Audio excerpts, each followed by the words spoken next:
can't hear you. Hi, can you hear me, all of you? Yes. Yes.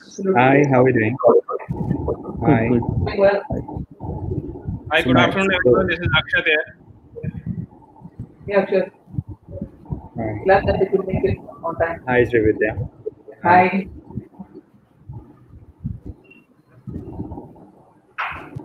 Let us know, Rohit, when we can start. And Hi,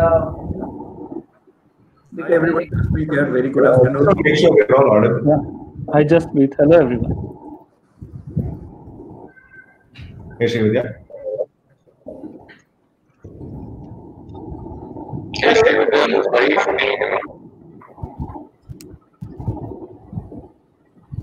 Hi, Srividya. Can you hear me? yes, I can hear you well. Can you hear me? Yeah, we can. I can't hear you. Maybe. Okay. Maybe I'm in a bad network. So. Can anyone else hear me, or am I not audible? Yeah, Yeah. I'm curious. I can hear you well, Srividya. Okay, awesome. I'm getting some background echo. I don't know if that's a problem for everyone, or is it just for me? It seems to have reduced. Okay. Let me start by introducing the moderator, and then maybe moderator could then start introducing the panelists, and we set the running. Awesome. Thank you, Srividya, for doing this. Srividya is the CEO for Avali Solutions, a technology and a product company based out of Bangalore, Singapore, Dubai, UAE, and so on and so forth. She's worked with over 120 plus clients and have kind of,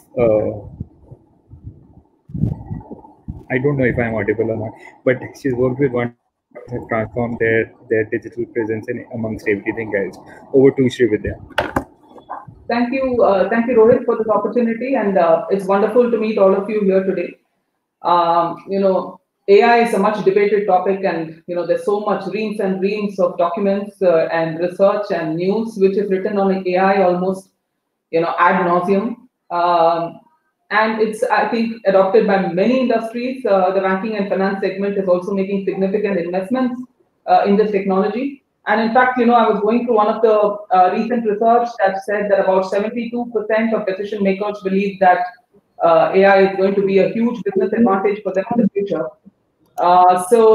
Indeed, it's a very interesting topic for today, and I'm extremely delighted to be a part of this event that is titled AI in Banking, Challenges and Opportunities. I'm Srividya Kannan, and while Rohit has given a brief introduction, yes, you got it right. The company name is Avali Solutions, and Avali works with large enterprises to essentially, reduce cycle time to business processes with digital solutions. Today, I'm joined by a very esteemed panel of 5 senior professionals from the industry, and it is my pleasure to introduce them. So Akshat Saxena is the co-founder of ePay Later, which is India's largest players in the space in terms of retailer credit. Akshat is also an active member of industrial associations like FICCI, and he was awarded, interestingly, 40 under 40 by Business World in 2017. Akshat, welcome to the show, and extremely delighted to have you on board. Thank you, Srividya. It's my pleasure to be here today. Right. Harish Prasad, he heads the solutions and GTM strategy for India and APAC region at FIS for their banking solutions practice and for the banking business. FIS is, in fact, one of the largest global technology providers for the BFS segment. Harish, welcome aboard. Thank you, Srividya. Glad to be here. All right. I also have Jaspreet Singh, who is a partner in the consulting practice of EY, and he also leads cyber security. He's been with EY for over 15 years. Jaspreet, wonderful to have you on board. Welcome aboard. Thank you, Srividya. Thank you for making me a part of this esteemed panel. And we have Sandeep Anandam Pillai. Sandeep is the founder and CPO for CrediWatch, which is a company that provides actionable credit intelligence and dynamic credit management as a service to financial institutions. He comes in with a rich experience of about 14 years of global, experience in software development, management, and business on big data projects for, Fortune companies. So, Sandeep, wonderful to have you. Welcome aboard. Thanks, Srividya. It's a pleasure. And we also have Srivatsa Subanna, who is the Vice President for Maverick Systems. Srivatsa is a Senior Consulting and Analytics Executive with a focus on the banking and financial services industry. He is a practitioner who has built and scaled AI teams for banks globally. Srivatsa, wonderful to have you here. Thank you for joining. Thanks, Srividya. Pleasure to be here. All right. So, in the interest of making this, discussion a little comprehensive, what we have done is to cover three major topics. Okay. One is to cover the top applications of AI in the segment, how banks are adopting it.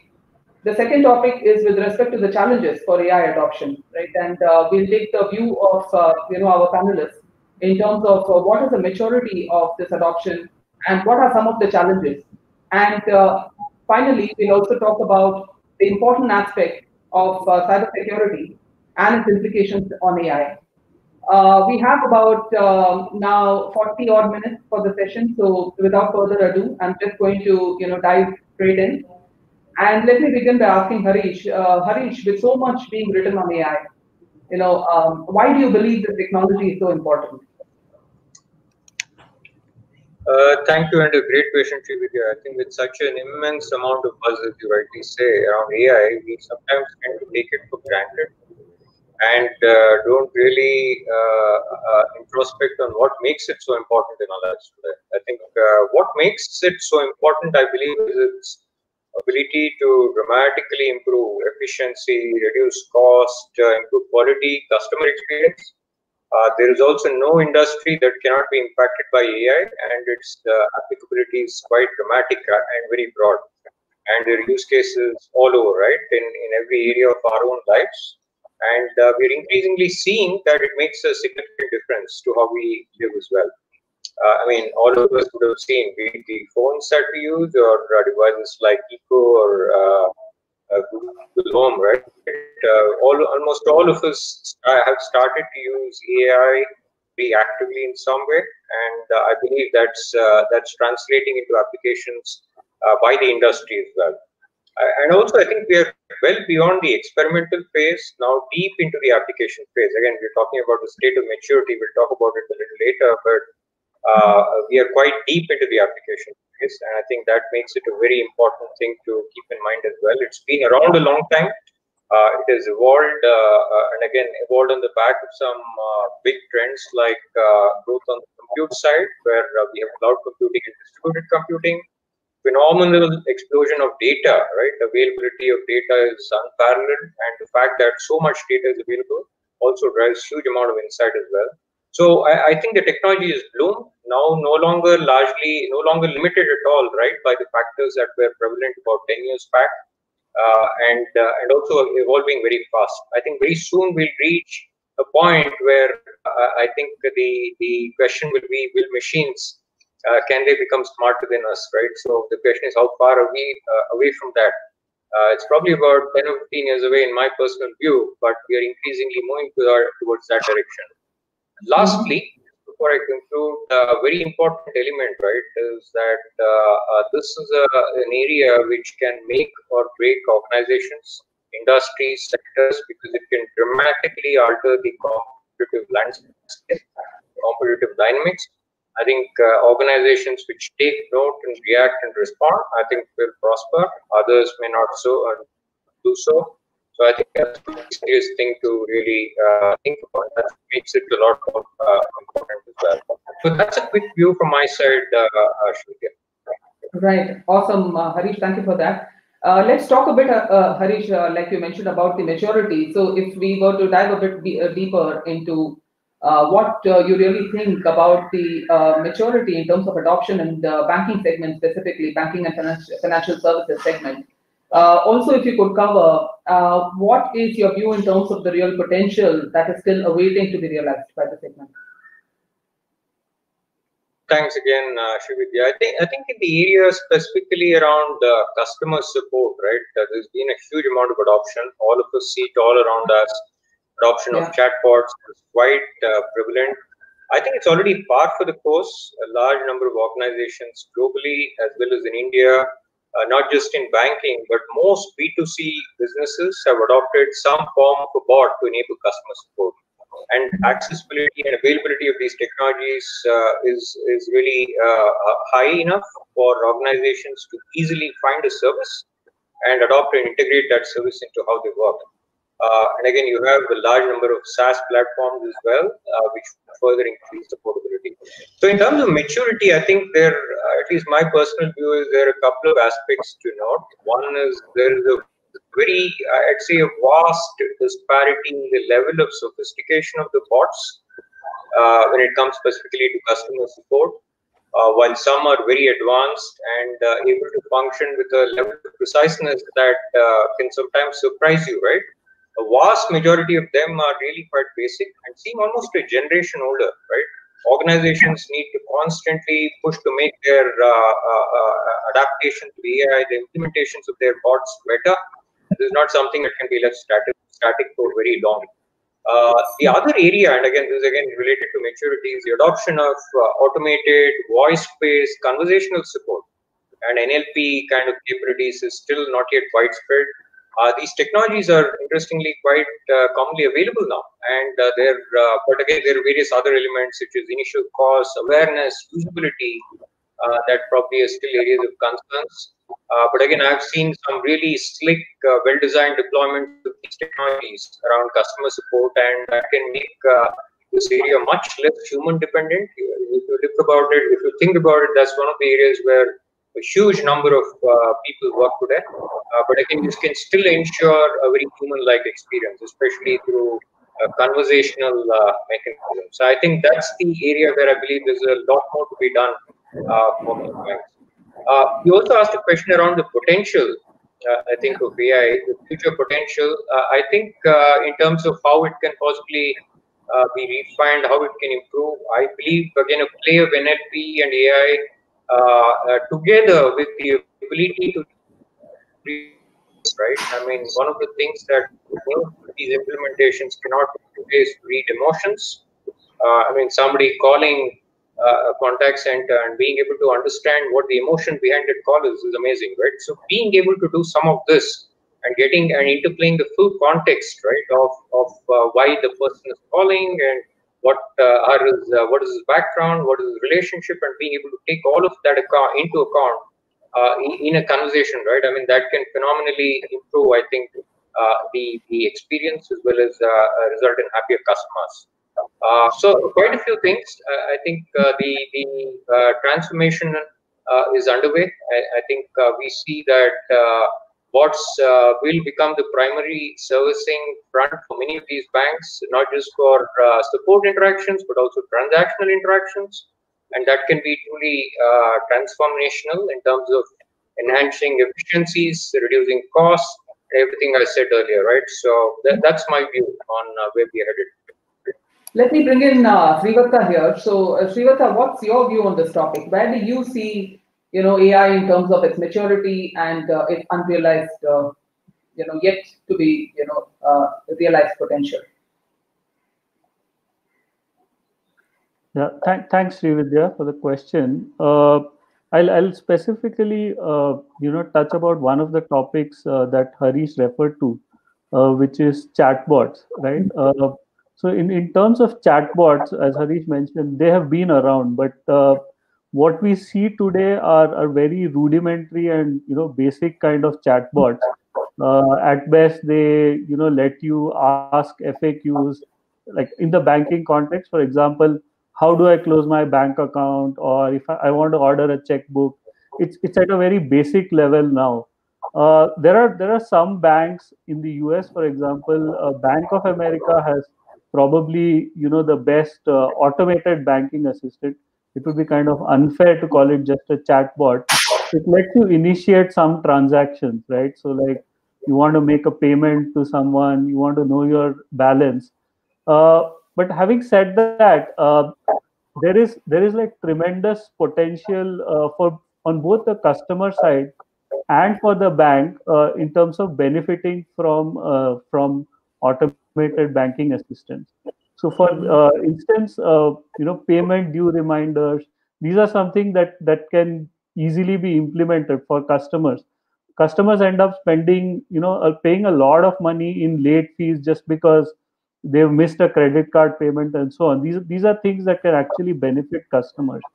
Now, the next stage for this, I think, comes when there is a interplay of AI technologies. So what I mean by that is that your automated banking assistant or chatbot is your front end for interacting with the customer. And there are many things that can happen in the back end. For example, a lot of decisioning in banks is fairly rule based and not automated. So you actually, if you want, say, a waiver on your credit card annual fee, you have to call, you have to request for it. But at the back end, banks have clearly defined rules, right? Now, what automating some of these by using an interplay of systems, what it can do is it can reduce the cost and the amount banks spend on contact centers. So that's one example. Similarly, when you're looking at things like recommendation engines and running campaigns, you actually don't need call centers to do it. So a simple interplay between what is a recommendation engine or something that generates a campaign with a chatbot while a banking customer is using your app or website can enable you to target customers directly using it as a new channel, right? I think more and more use cases will come up where there will be an interplay of these different kind of AI systems. So, for example, portfolio management or stock recommendations or mutual fund recommendations. All of these at some point in the near future will be fulfilled or should be fulfilled through automated banking assistance. Right. Let's talk now about some of the applications of AI. Right. So, Sandeep, in your view, what are some of the leading applications of AI? Let's talk about the Indian banking segment for a minute. And what have you seen as some of the leading applications that the segment has adopted? So, like Harish and Shivats have kind of mentioned, right? India, globally, there's a lot of adoption, like you mentioned, Bank of America and others. There is a lot of adoption of AI in various aspects. But in India, I think what I'm primarily seeing is heavily on the customer-facing side for simple activities like, your chatbots, voice recognition systems, image analytics for your KYC and things like that. That's where I'm seeing a huge amount of adoption. Not so much on the back office, especially in like decision-making systems, right? And I think that's because we are kind of a people-centric society and we believe in trust. And changing that to a machine which will make decisions for you is going to be a change of mindset, right? And we would want it to be explainable. We want an explanation of why it happened. So where I'm seeing traction nowadays is on the explainable AI side, where people are able to kind of derive some kind of elucidate the meaning of why you got an output. That's kind of where I see the traction heading. But to just specifically mention, risk and fraud is somewhere that we are seeing a lot of AI being implemented. Legal diligence. Now with a lot of these NPA and credit fraud things happening, early warning systems are using a lot of AI out there currently. Yeah.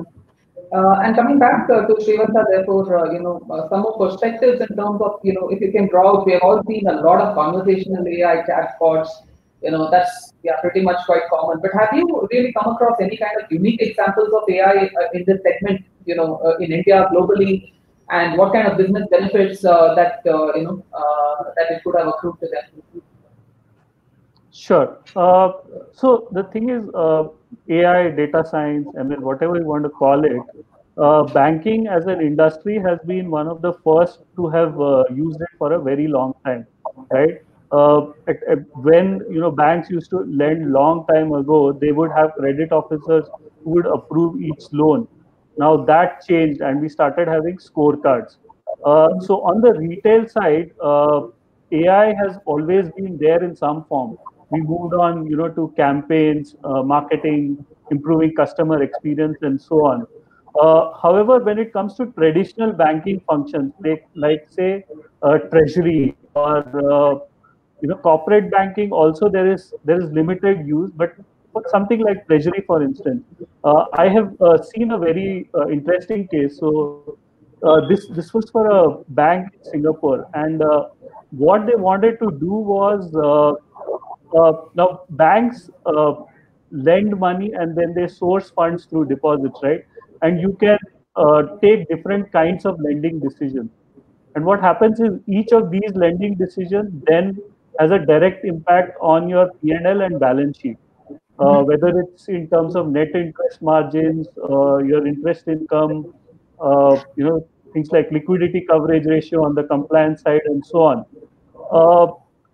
It's most of the time you get to know this impact post facto. Now, what if there were a situation where using internet or some sort of deep learning framework, I could actually build a simulator where I can say that I'm going to lend to, say, SMEs, and I'm going to source, if I'm a regional bank, say, deposits in HKD from a certain segment of customers.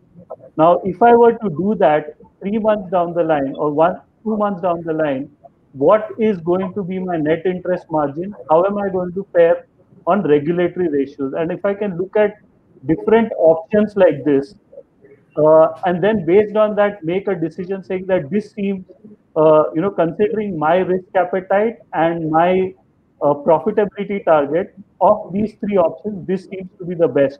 So we've seen a simulator that has been built, which the Treasury was using directly, and they could actually compare, different sort of lending and deposit-taking decisions in advance,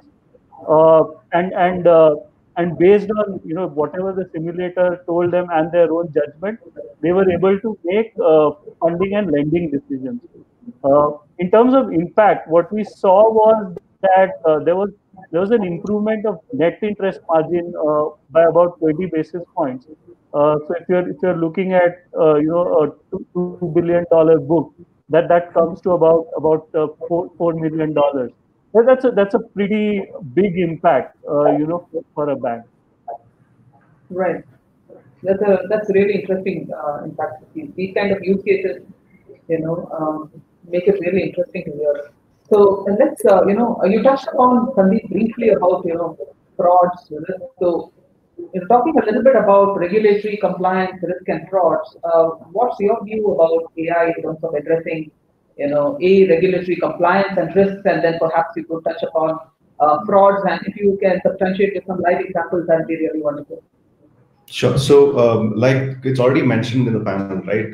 The regulation is about compliance to rules and guidelines given, and banks have very good books about how they want things done. The processes are kind of set in stone. But if you look at the trend that's happening, especially because of the rapid evolution of the market itself, the rules change very often. And trying to build a system just follows a rule book means that every few days you change the rule book. Right? For example, COVID happened and there was relaxation on taxation, relaxation on compliance. So if I just went by the rule book, you would be non-compliant. I think when I look at my data sets right now, 60% of the companies would be non-compliant.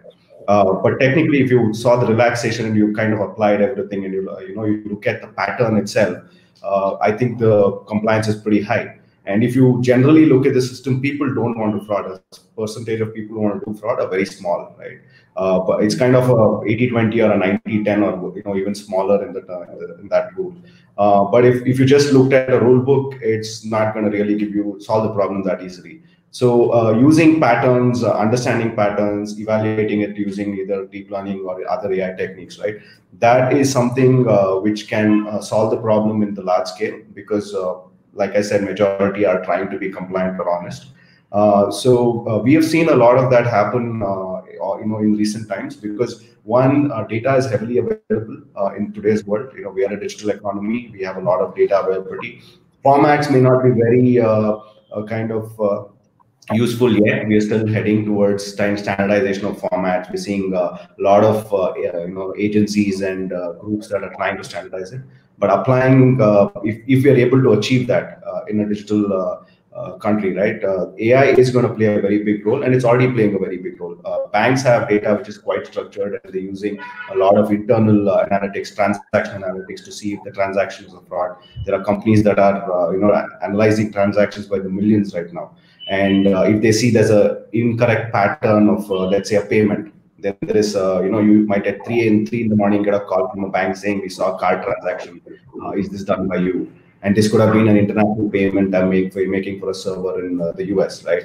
So there is a lot of AI being used to understand this, and there's also AI being used to kind of like Shivat was mentioning, to early detect issues, which could be either due to fraud or just delinquency or any of those kind of outcomes, right? So we're seeing the adoption of AI in what and when I say adoption, it is also policy driven, right? You need the government to support the adoption. You just can't say I'll put AI and I'll do what I want.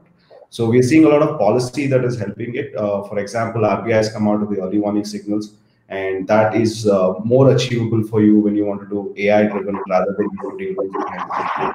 So I'm seeing that, and in terms of a live example, there are companies, including us, of course, that are working on warning signals, and we're basically looking at large data sets, public, private, with the whole consent network, consent data also, to analyze companies for the potential of a delinquency or a degradation in whatever financial format, right? And we kind of using these models to notify banks or give them dashboards for them to understand if there's a potential delinquency that's going to happen in the near future. And there are a lot of standard algorithms. There is like the Altman Z-score that the banks have adopted for a very long time, but there are also now a lot of AI models that we are applying to kind of, I think the industry is heading in that direction, where we're going to use a lot more of it to reduce the amount of risk. We can never say that we'll replace the human and it will become zero risk, or we're going to kind of do a perfect job. But I'm seeing a lot of movement that way. Yeah. Let's talk a little bit about changing customer expectations with respect to increased some sense hyper personalization, right? For example, as a banking customer, I would be delighted if I can get some insight with respect to recommendations on my behavior, my searches, my cash flows, across whatever channels as and when I need it. So talking about personalization, Akshat, what's your view in terms of how AI is solving hyper-personalization goals for enterprises? And again, here, it would be great if you could, come up with some live examples. I'm also conscious a little bit about the time, and I know that a lot of questions are out here, waiting to be answered. So I'm not sure, Rohit, if we could have another 5-7 minutes more beyond 2:30, maybe you can message it across. But yeah, so if you could just throw some light on this on the personalization element, that'd be great. Sure. So the way I look at it is, in fact, there has been a lot of work done on the personalization part already, and I mean, most of the banks that I see do have a personalization engine in place. As a customer of the bank, I do get a lot of personalized offers, personalized communication, and all of it. And I think there is now a fairly good degree of personalization in the customer service as well. So my fellow panelists, they spoke about chatbots being there in place, and I think it's a fairly healthy trend that we see here, and over a period of time, I'm sure this is going to simplify the customer experience further. One area where I feel personalization can very significantly add a lot more value is on the onboarding experience. So let's not forget the fact that credit inclusion has remained the weak point in the overall financial inclusion in the country, right? Financial inclusion has 4 pillars to it: deposit, banking, credit, and insurance. Credit inclusion has remained one of the weak pillars. And one of the reasons why that is the case is because there is a chicken and egg problem. Yeah, the way credit decisioning happens, it works in a very, very traditional fashion. Most of the decisioning is a function of a lot of traditional variables. So in case you're already there on the credit bureau, chances are that you have a good profile, chances are that you will get a next credit line. But in case you are not, then you will not get a credit, and you will never be able to build a credit history. So that's chicken and egg problem. Yeah, and I think that's where the biggest value is getting created as we speak. The chicken and egg problem, which has plagued the whole financial system of the country, is now being solved by the adoption of AI. We are talking about a whole bunch of people out there, a whole bunch of fintechs and banks and all of those companies who are in this space now using a lot of AI technologies for making sense of data points which were never there or they were never consumable, or even if they were consumable, you could not really deploy them for making credit decisions, right? And that is something which is changing. It is what it is doing. It's basically doing two things. Number one, it is of course doing the inclusion, solving the inclusion problem. I mean, just to take an example, we happen to be we are partners with IRCTC. Within 3 minutes, we are able to extend a credit line to a customer on IRCTC, and the customer can then use the same credit line for booking a train ticket as well. And it's a completely seamless digital journey, and within those few seconds, we are able to do a lot of credit decisioning and all of those things. And we're talking about somebody who can be pretty much there any part of the country, right? Yeah. And how we do this is because there's a lot of aspect of using alternate data and sort of making those decisions which are not at a level of a portfolio always, but figuring out that whether this customer belongs to some sort of a lookalike group and stuff like that, and thereby making the credit decision. Right. So that's one. Second thing which I feel is again a big value add out of AI in this space is really making the whole transaction experience seamless. So we're talking about now there is a reducing gap between credit and consumption. So talk about reducing fraud. I mean, one of the side effects of reducing fraud has been a not so frictionless customer experience. Right? Now that is changing, and the customer experiences are becoming more and more personalized. As we speak, maybe tomorrow, the retail experience is going to change completely. I will not be just able to use my face as my entity to make a transaction there, but maybe my face will give me a real-time credit on the fly in the shop, and I would be able to use the credit line to make a purchase as well. So I think whole inclusion plus reducing this gap is where the big value is coming in, and yeah, so that's where I feel that's a shift. Yeah. Thank you for that, Akshat.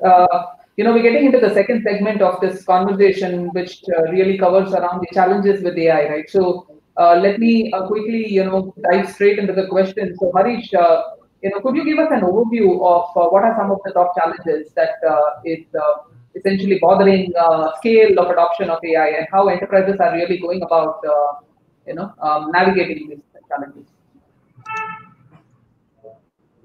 Sure, Shrividya. So I personally see quite a few different areas where these could be perceived challenges, real challenges. But I see quite a few, but at the same time, I think things are looking good on many of these fronts. The first one, and I think the topmost one, right, is I think there's sometimes I see that there's a perceived negative around. I think earlier there was a mention about the trust factor. When you really have AI taking over, right, interactions, decisions, there may be at least in the initial days some level of trust and relationships which have been established, which are getting replaced, I think, by more automated ways of really conducting that interaction. So I think both internally as well as from a customer perspective, I think there's a bit of, I'd say, socialization which has to happen. I believe it is happening. The people today, customers as well as in general public, are a lot more exposed to the potential of AI. So to that extent, I believe there's a clear path. I think we're seeing where there's a lot more familiarization, there's a lot more acceptance which is coming about.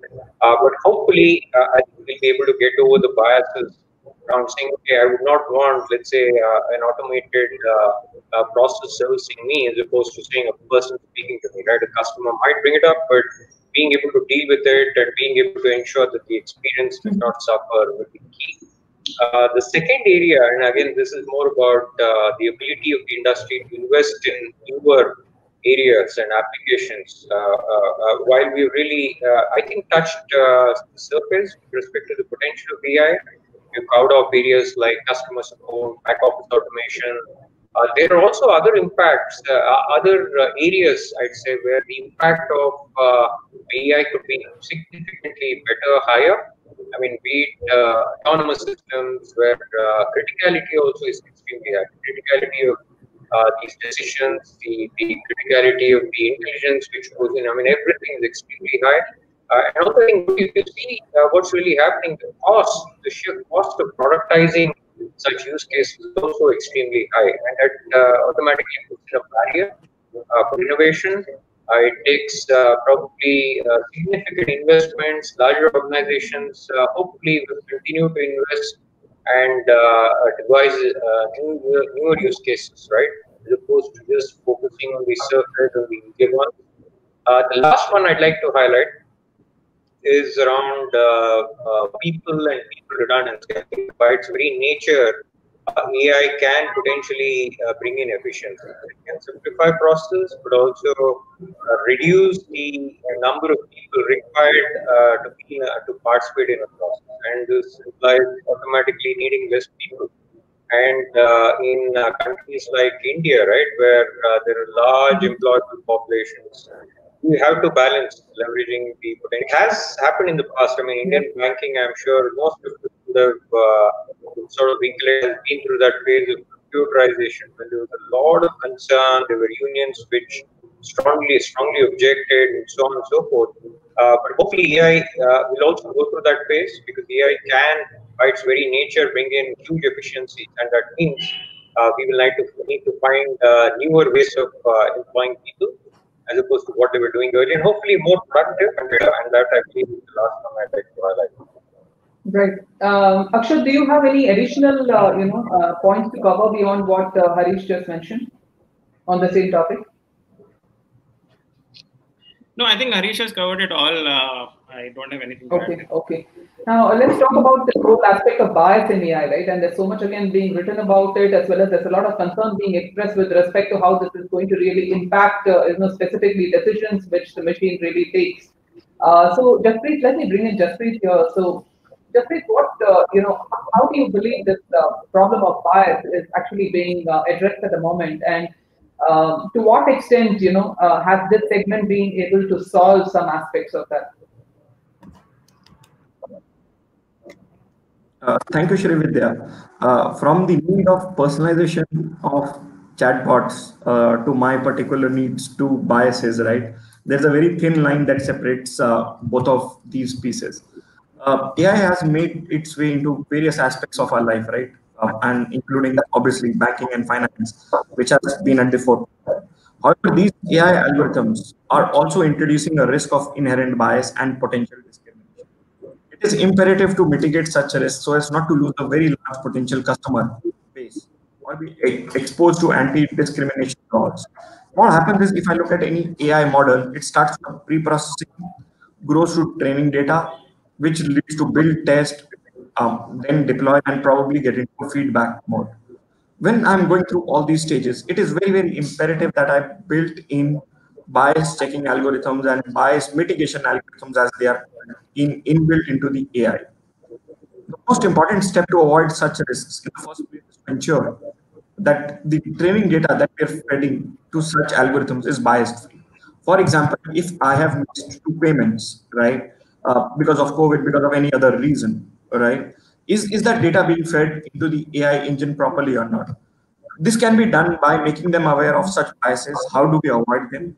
It will not ensure that the decision data that they generate would be bias free, but also simultaneously, all the institutions that shall identify such potential biases and patterns in the design and testing phase itself.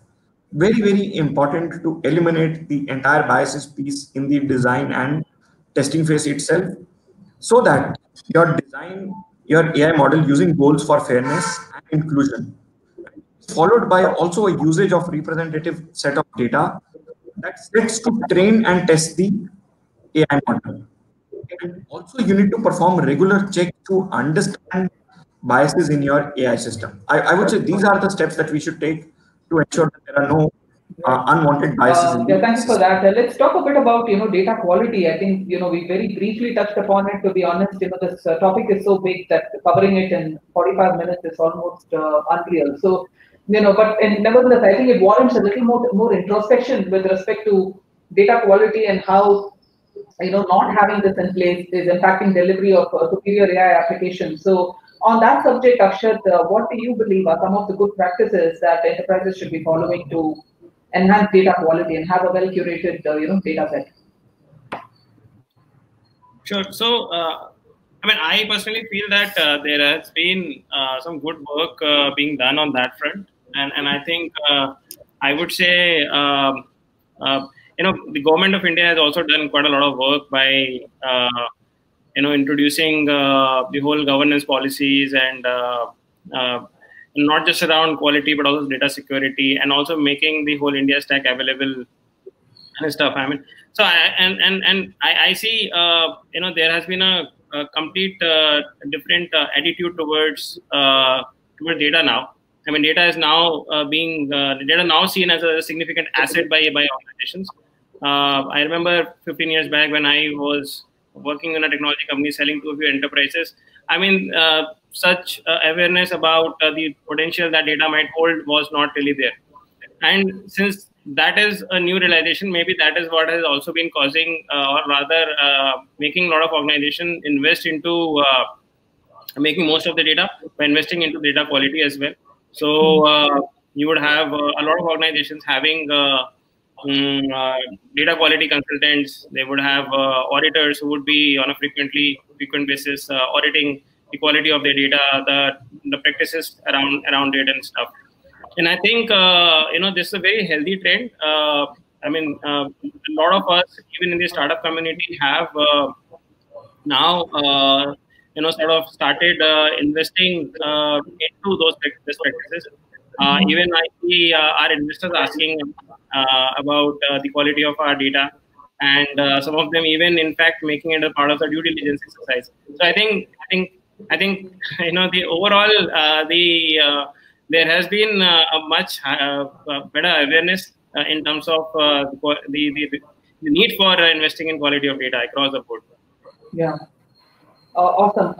There's one small topic I want to touch upon, which is equally important, which is about talent in the segment, right? So AI is almost being marketed as a cure-all for enterprises, and if people are talking about the kinds of transformation that it could have, across lifetimes, for example.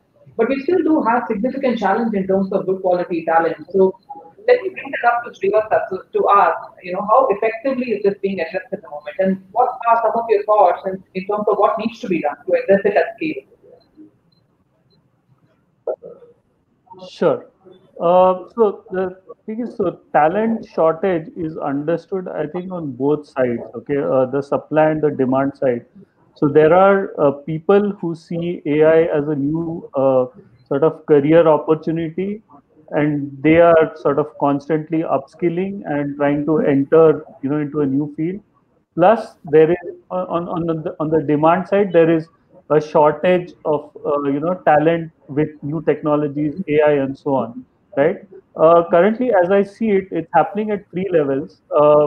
One is, as I mentioned, at the individual level. So these are very motivated individuals who upskill themselves using online sort of courses. They take part in hackathons. They kind of build their own profile and showcase their ability and skills to the world. And that's one way where we are seeing new people from other fields, or even some college students who are just sort of on the verge of graduating, coming into the industry, right? The second thing is what companies are doing. Companies are trying to do it in two ways. One is they're either tying up with educational institutes for very specific programs, getting their employees upskilled through some of these programs. But the problem with the first two approaches is these bring in very theoretical knowledge. They do not bring in the practical. Sorry to interrupt, Srivatsa. I've been given an ultimatum of another 5 minutes, and I still have to cover the cybersecurity, which is another very important topic, and I do want to ensure we are spending at least 5 minutes on that. So, Sure. if you could just summarize it, in terms of some of the key points, then we could quickly move on to the topic. Sure, sure. So to summarize, that's the second point. Companies are also setting up labs where they're building solutions and enabling their employees to get real experience and also showcasing it as a means to customers that they have this experience. The third way is the formal sort of university setting up programs that will take some time to show results because you need some sort of caliber to be established in terms of the students who come out and for them to actually show the industry that this particular course is working out. So with this, I think I'll just stop. Okay, awesome.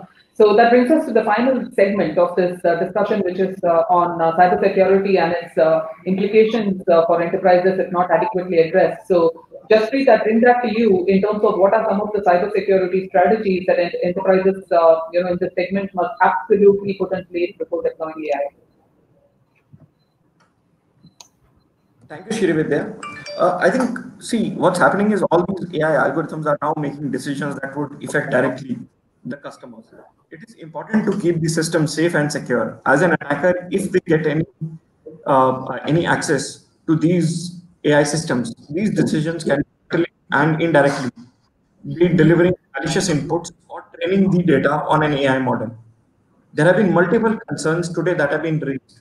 Using AI for effective offensive purposes may also make cyber attacks very, very increasingly difficult to block or defend against rapid adoption of malware to adjust restrictions. Increasing this dependence on AI also increases the potential for each attack to have more severe consequences. Financial institutions, banks, they stand not only to lose money, but their reputation and their banking licenses as well. If they inadvertently facilitate fraud or money laundering, or if any of their digital infrastructure is compromised by an attack. So what can be done? What are some of the strategies that can be deployed to prevent such attacks? Security-focused policies for AI with emphasis on the importance of transparency, testing, accountability of algorithms, extensive security adoption at the design level, by design. While I'm designing my AI systems, I would need to put in security right at that point when I'm going through my entire build phases, my testing phases. Operate on the fastest moving field of technology.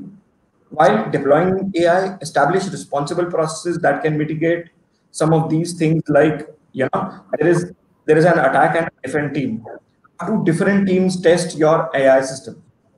Look at the entire piece around cloud and network security, and finally have a continuous monitoring strategy and a very, very important incident response strategy.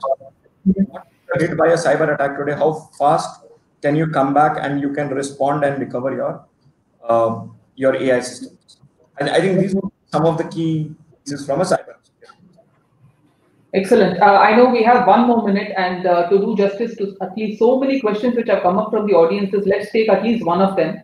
The question is, with more people being victims of scams and frauds, do you think AI can contribute to making banking more secure for users? So maybe it's, Harish, if you could cover that in 1 minute, I think then we'd be quick to wrap up. Sure, Shrividya. I think it's really a question of what is it in these new technologies. When you take AI as a technology, what is in it that really either increases or increases the risk of fraud? I believe a lot of this depends less on the fact that there is AI in use. I think one is, we talked about AI being able to build an intelligence which can facilitate an interaction. But as opposed to that, there are various other surrounding elements which really contribute to the higher risk. The fact that you see a lot more increasing digitization, there's a lot more access to devices, there's a lot more access to data on public platforms. So I think a lot of these are really driving, if you ask me, the risk of fraud. And again, I think in general, it's becoming a lot more sophisticated. Both on both sides, right? One is why banks are really becoming a lot more sophisticated. The other side, the hackers and fraudsters are also getting a lot more sophisticated. I think it's about being able to actively manage multiple elements all at the same time. I believe It's not just about AI per se. AI will be one of the factors which will increase the number of frauds, the number of compromises, but there are a lot of other things which need to be actively managed. And I think banks are looking at this very holistically. They continue to look at this very holistically. And that pretty much is the way to go with respect to ensuring we are able to keep it secure and continue to provide the level of security that customers demand. Excellent. Thank you everyone for your time. I'd like to wrap up by thanking our audiences. I'd like to also thank Rohit for this opportunity. And for me, it's been a very interesting session, meeting all of you. I'm sure there are many more discussions that we can have together, subsequently. What we covered today, just to put in summary, is the topic being AI in banking. We covered about the various applications of AI in the banking segment. We covered some of the challenges. We covered a little bit about the talent element, and then we covered finally about cybersecurity. So thank you, Rohit, for this opportunity, and thank you, everyone. Thank you, panelists, for joining in. Much appreciated. Have a good day. Thank you. Yeah, it was a pleasure. Yeah. Thank you, everyone. Thank you for your time. Thank you. Bye. Bye.